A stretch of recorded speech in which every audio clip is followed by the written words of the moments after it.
once again, welcome to Mhelbeth's table. Today I will show you a very comforting, very delicious beef stew. Alright guys, here are the ingredients.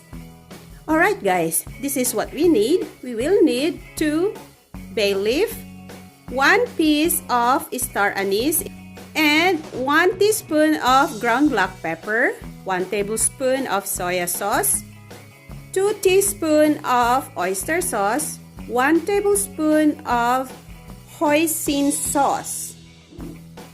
This one guys, hoisin sauce. You can buy this sauce in any Asian store. And also 1 tablespoon of CHU HOU sauce. This one. Guys, if you don't have this, it's okay. You can just use this hoisin sauce. Alright? Baka mahirapan kayong maghanap. So, you can use either isa sa kanila. Alright? And then, I have here a rock sugar, about 1 tablespoon, 5 cloves of garlic, about 2 thumb size of ginger. I slice it. And this is the daikon or the banos sa atin.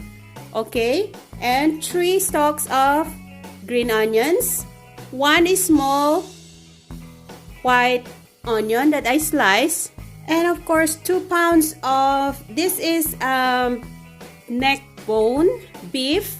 Alright, you can use brisket, you can use stew beef, any cut of the meat can be used. Alright, it's up to you what you want to use.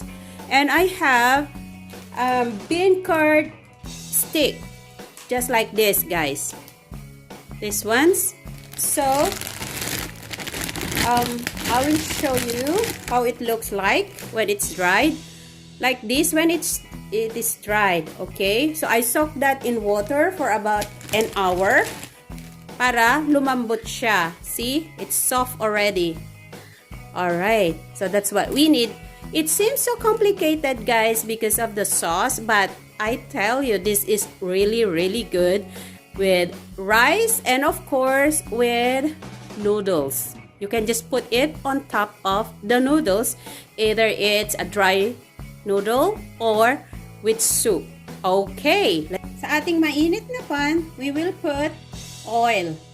Okay, maybe about 2 tablespoons of oil. And then, we will put the ginger.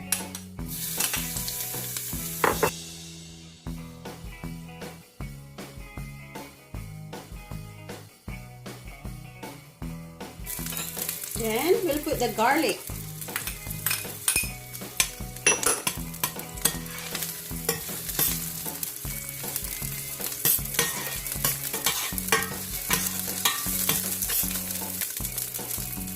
And the onion.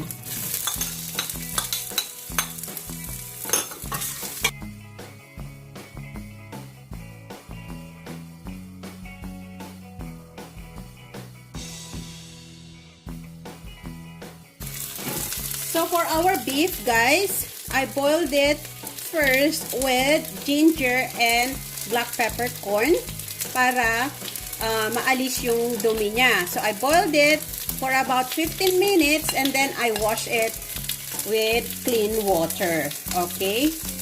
So that's why nagtataka kayo, yung kulay ng aking beef ay iba. Hindi na siya fresh because I blanched them.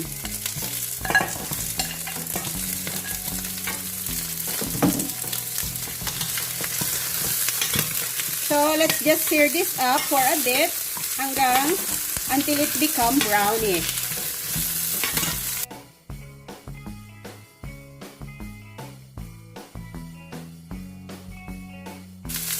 If it's dried, you can add a little bit more of oil.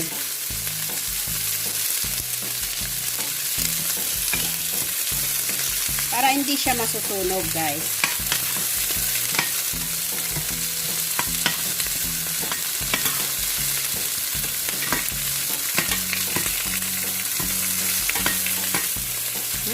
I can smell the aroma of those ginger, garlic, and the onion. It's so good.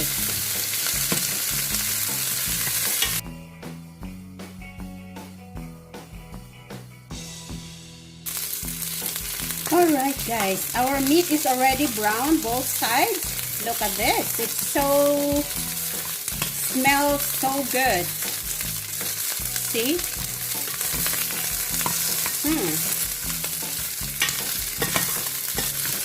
Okay.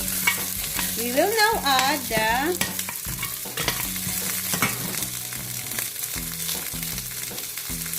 water.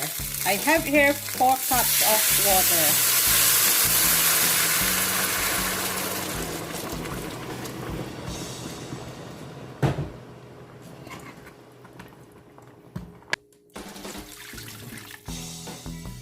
Okay, that's good.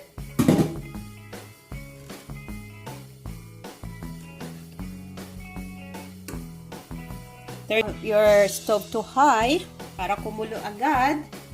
And then, we now put all the other ingredients. This is 1 tablespoon of soy sauce. 1 tablespoon of hoisin sauce.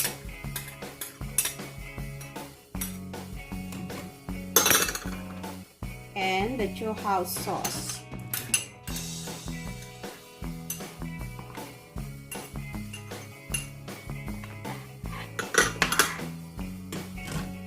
Also, the oyster sauce.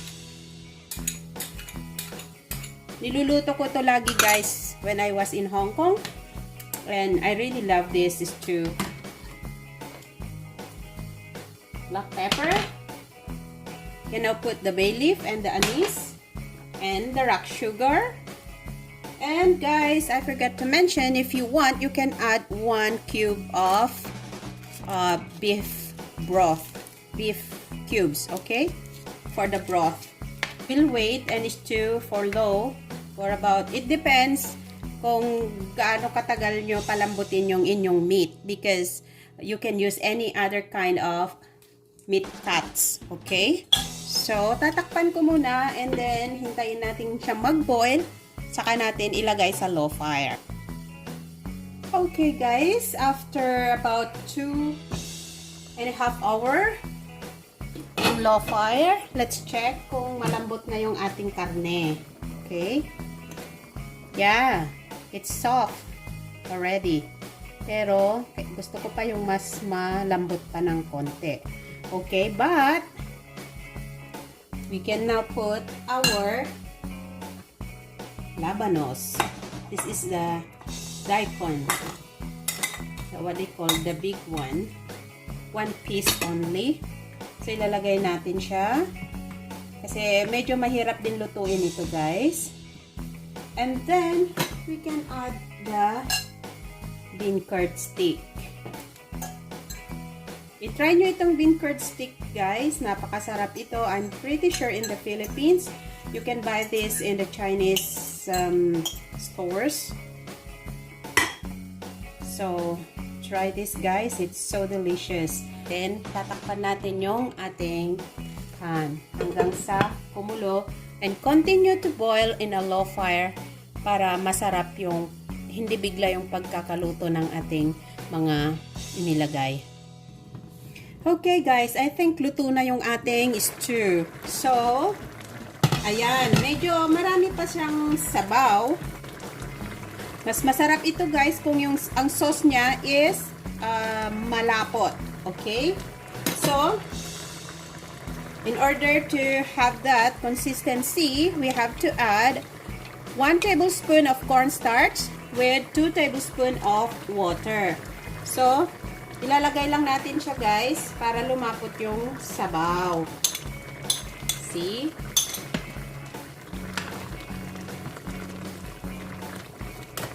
Ayun. Lumalapot na siya. Ayan. Napakasarap ito guys na ipang toppings natin sa ating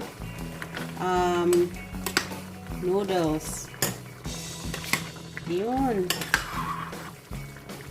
Okay. Then, titikman natin kung okay na yung kanyang lasa.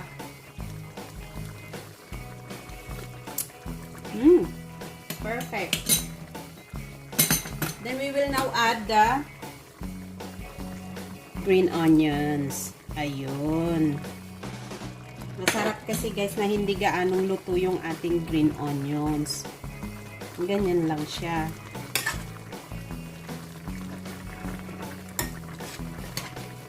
This is very popular in Chinese restaurants, especially. This is one of their specialty. Kasi napakasarap talaga rin ito, guys. Especially kung kakain tayo with rice. Okay. The best for this one is the, how you call that one? The brisket. I cook this with the brisket. Pero wala akong brisket, kundi yung aking buto ng beef. So, yun ang niluto ko, guys. Alright, guys. Luto na yung ating stew. So, ilalagay ko na to sa plating. Alright, guys. Here it is. Our beef stew with daikon. Ito yung ginawa nating beef stew with labanos. Ayan, napakasarap nito. Try nyo ito, guys. This is very popular sa mga Chinese restaurants. So, parang kumain na rin kayo sa mga Chinese restaurants pag niluto nyo ito.